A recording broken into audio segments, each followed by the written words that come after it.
During a family gathering, my brother stood up and declared, "Mom and Dad decided I should move into your house." I took a sip of my drink and said, "That's funny because I sold it last week." His jaw dropped when I handed him. Family gatherings in my family are like an obligation, not a celebration. Twice a year we all get together at my parents' house Christmas and my mom's birthday. It's a forced tradition, one I have tolerated for years. But this year, this was the year I had enough. A little background, I'm the older sibling, and my younger brother, let's call him Jake, has been the golden child since birth. He's the type that could set the house on fire, and my parents would scold the fire department for not arriving sooner. Meanwhile, I once got grounded for getting an A instead of an A. Jake never held a job for more than 6 months. At 34, he was still living with my parents, not contributing a single penny. He didn't pay rent, didn't buy groceries, didn't even do chores.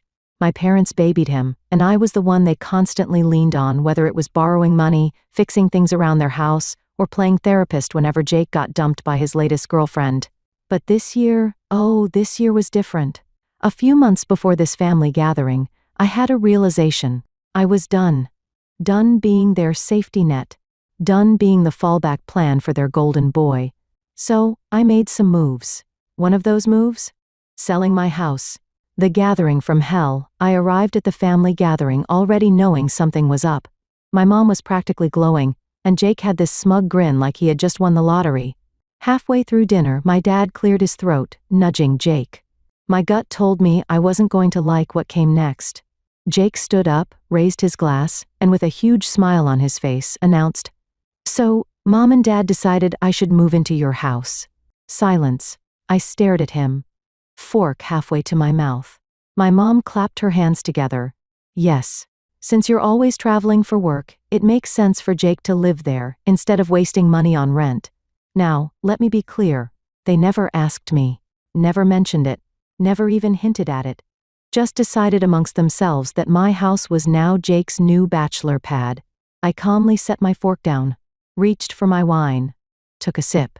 Then, in the most casual tone, I said, "That's funny because I sold it last week." Jake's smug expression vanished. My mom's face paled. My dad choked on his drink. "What?" My mom finally managed to say, "I sold the house," I repeated, pulling a thick envelope from my bag.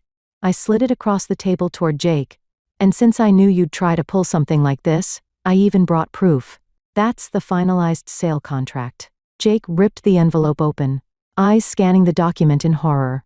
"No, no, no. You can't do this. I was supposed to move in." Mom and Dad said.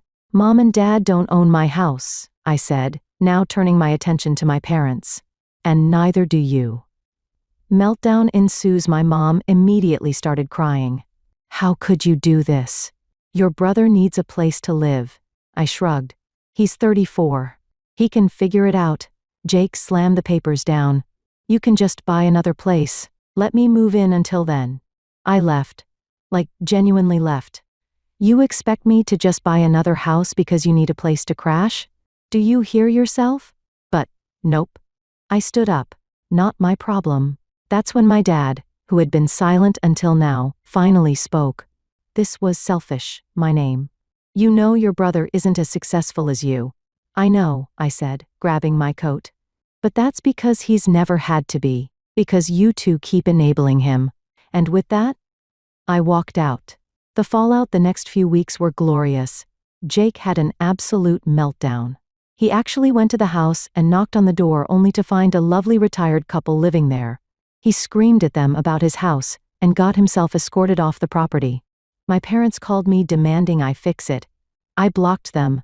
Then the extended family got involved. The calls, the messages, they came flooding in. "Jake is homeless now because of you. Your parents are heartbroken. You should have told them first. It was just one house. You could have given it to your brother." I ignored them all. Eventually, word got out that Jake had moved into my parents' basement. A 34-year-old man sleeping on a couch in the house he never had to leave in the first place. Karma. As for me, I took my money and left for a long vacation. And I don't plan on coming back anytime soon. The nightmare wasn't over. I thought that was the end of it. I thought I had made my grand exit, washed my hands of their nonsense, and could move on with my life. But no, Jake and my parents were just getting started. A week into my vacation, I got a call from a restricted number. I usually ignore those, but something told me to pick up. "Where the hell are you?" It was my mom, her voice shrill. "We've been trying to reach you for days." I sighed. "Mom, I blocked all of you for a reason. You have no right." She screeched. "Do you know what you've done? Jake is suffering." I put the phone on speaker and went back to sipping my drink, lounging on the balcony of my beachside rental. "Oh yeah? What's he up to now?" "He got evicted." I blinked. "Evicted? From your house?" My mom let out a dramatic sigh, like she had been personally victimized by my actions. "Yes. He had some trouble, and we had to ask him to leave." "It's all because of you." I bit back a laugh. "How is it my fault that you kicked him out? You forced him into a bad situation." I rolled my eyes. "Okay, what did he do?" Silence. Then, reluctantly, she said, "He ran up our credit cards. We told him it was just for emergencies, but he maxed them all out." I nearly choked on my drink. "Wait. You gave him credit cards?" My God, how stupid are you? "Do not speak to me like that." "Then stop acting like I owe you something." She took a deep breath and I could practically hear her mentally composing herself before speaking again. "Look, we need your help. Your father and we're not doing well financially. Jake has nowhere to go. You need to fix this. No, you need to fix this. Just let him stay with you for a while. He won't be any trouble. Your family." I left. I mean, at this point, what else could I do? "Oh, you think I still live somewhere, you know?" I asked. "That's adorable." My mom gasped. "What do you mean?" "I moved." Another silence. "Where? Wouldn't you like to know?" I hung up. The stalker phase ignoring my family wasn't as easy as I thought it would be. They didn't just let things go. Jake, especially, had no intention of moving on. At first, it was just calls from unknown numbers dozens a day. Then, emails from burner accounts. I ignored them all. Then, it escalated. One day, I got a notification from my bank. Someone had tried to access my account. I locked everything down immediately, changed passwords, enabled two-factor authentication. But something fell off. The next morning, my phone buzzed with an email from my realtor. "Hey, just confirming your change of address request?" "What the hell?" I called her immediately. "What request?" She explained that someone had called pretending to be me and asked for my new address. They even gave some of my personal details, my old home address, my birth date. But my realtor got suspicious when they couldn't answer a basic security question. I knew exactly who was behind it. Jake. This was next-level insanity. He wasn't just mad. He was hunting for me. The confrontation, I decided I was done playing defense. Jake wanted a war? Fine. I unblocked my parents. The moment I did, my mom's number lit up my screen. I answered, "What the hell is wrong with Jake?" I snapped. She actually had the nerve to sound offended. "Why are you so angry? You haven't spoken to us in weeks." "You mean the weeks where Jake tried to commit identity theft?" My mom went quiet. "Yeah, that's right," I said. "Tell me why your golden boy is trying to get my private information." He wouldn't do that." "Oh, so it was a coincidence that someone tried to change my address? That someone tried to get into my bank? A coincidence that only started after I cut Jake off?" My mom sighed. He's desperate. You abandoned him. His life is ruined, and all you do is mock him." "No. He ruined his own life," I snapped. "And if he keeps this up, I'm going to the cops." That finally got a reaction. "The cops?" She shrieked. "Yes, the cops. I have evidence. So tell your little boy to back off, or I'll make sure he spends some quality time behind bars." She begged. "Please, just talk to him. Just help him one last time." I let out a slow, deep breath. "Put him on the phone." I heard rustling, then Jake's voice, smug as ever. "Oh, now you want to talk?" "I just want to know one thing, Jake." Silence. I leaned in.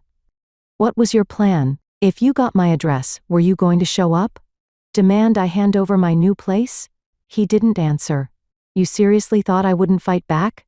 I laughed coldly. You always thought I was your safety net. That no matter what, I'd catch you. But guess what? I cut the net. So if you fall now, you're hitting the ground. Hard. You think you're better than me, he hissed. No, I know I'm better than you. I hung up. Twist. The final act isn't over yet. After that, I thought things would cool down. But then, things got even worse. 3 days later, I got a text from a friend. Hey, saw a weird post about you on Facebook. Thought you should know. My stomach dropped. I opened the link. It was a public post from a random fake-looking account. But the post? It was all about me. Lies. Crazy, twisted lies. It claimed I had abandoned my dying parents. That I stole money from them. That I was a horrible, selfish person who left my family to suffer while I ran off to live some fancy new life. The comments? Full of people eating it up. Wow, disgusting. How could someone do this to their own family? I hope they lose everything. Then I saw who shared it. Jake and my mom. They weren't just mad. They were trying to ruin my name. And that was the last mistake they'd ever make. Betrayal runs deep. I wish I could say I was surprised. But honestly, I wasn't. My family had always been like this. Always playing the victim. Always twisting the truth to make themselves look like the poor, innocent martyrs. But what really pissed me off was the sheer effort they put into it. This wasn't just some vague Facebook rant. No, they went all in. They contacted my job. They called my friends. They even reached out to my ex. People were messaging me non-stop, some furious, some confused. Is it true? Why would you do that to your own family? Did you really steal from them? I was beyond furious. This wasn't just drama anymore. This was a smear campaign. And if they wanted a war, I was done playing defense. The setup. I spent the next few days gathering evidence.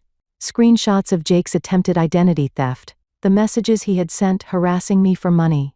The proof that I had never stolen from my parents. In fact, it was the other way around. Then I hired a lawyer. Not just any lawyer, a pit bull. The kind of lawyer who lives for cases like this. I sent a cease and desist letter to my parents and Jake demanding they take down the posts and stop spreading false information about me. I expected them to back down. I figured they'd get scared, delete everything, and finally shut up. I was wrong. Instead, Jake doubled down. The family's last gamble. A week later, I got an actual legal notice in the mail. My parents and Jake were suing me. I stared at the papers, completely stunned. They were claiming emotional distress, that I had abandoned them, that I had financially abused them, that I had left them destitute while I lived a lavish lifestyle. I sat there holding the papers, trying not to laugh at the sheer insanity of it all. They had no case. No case. But they were banking on one thing. That I would be too scared to fight back. Big mistake. The courtroom disaster. The first hearing was a disaster for them. Jake showed up in a suit that didn't fit, looking like a kid playing dress-up. My parents sat beside him, fake tears ready.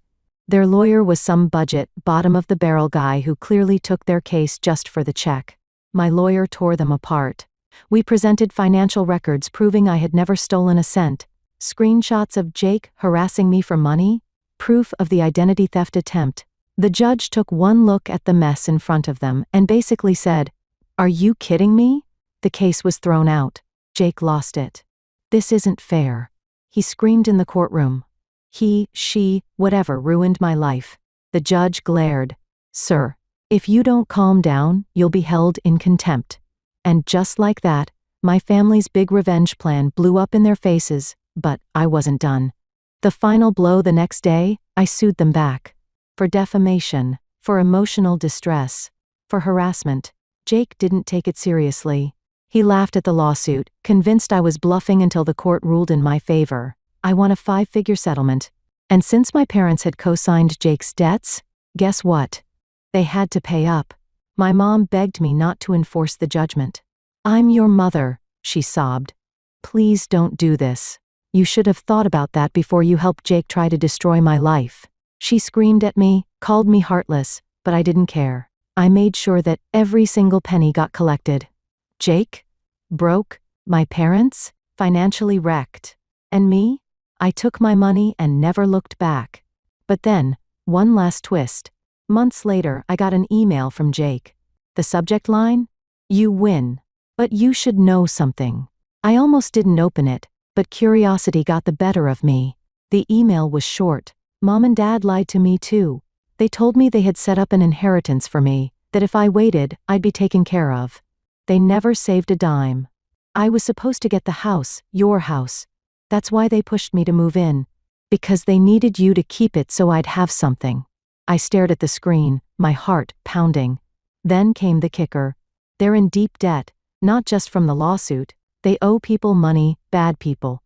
And now that they're broke, guess who those people are coming after? My blood ran cold. I knew my parents weren't great with money. But bad people? How bad are we talking? And just like that, I realized this wasn't over. The truth comes crashing down after reading Jake's email. I sat there for a long time, just processing. My parents had lied to everyone. Not just me, not just Jake, everyone.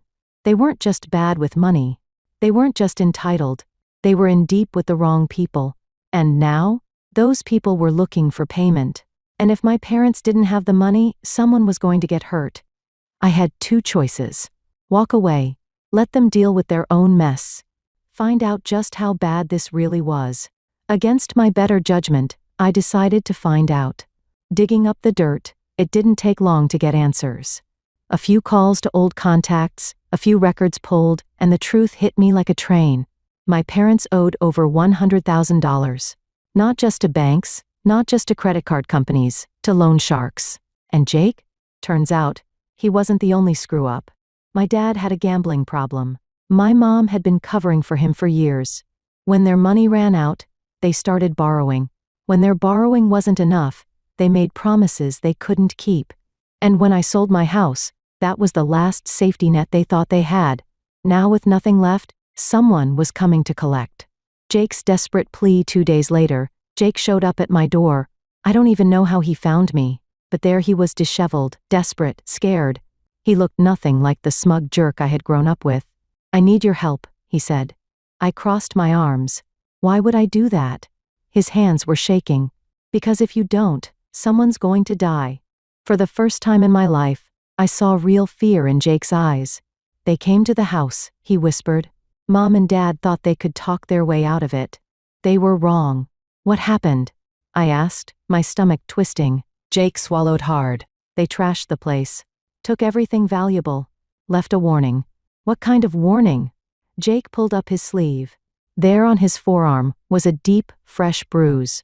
They told me if they don't get their money soon, next time, it won't just be a warning. I let out a slow breath. So what? You expect me to pay off their debt? Jake shook his head. No. I expect you to help me take them down. The setup for justice, I didn't want to get involved. I had spent years getting away from my family's mess. But this was different. So I did what they never expected me to do. I went to the police, and I gave them everything. The fake lawsuit they had filed against me, the identity theft attempt, the fraud, the proof of their debts. And then? I tipped off the loan sharks. Not with money. Oh no. With evidence. I showed them exactly how much my parents had. How they had hidden assets. How they had been lying to everyone. Within a week, my parents were arrested. Fraud. Tax evasion. Debt-related crimes. They had scammed people. Lied, borrowed money they never intended to pay back.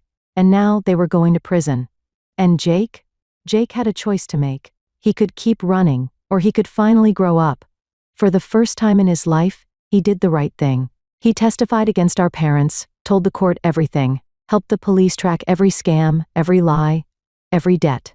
It didn't erase what he had done, but it was the first step toward fixing his own life. He got probation, community service, a fresh start. And me? I walked away for good. Justice served. My parents got sentenced to 5 years in prison. Jake got his life together. And me? I finally got what I had wanted for years. Peace. No more phone calls. No more manipulation. No more drama. I was free. And for the first time in my life, it felt damn good. The end.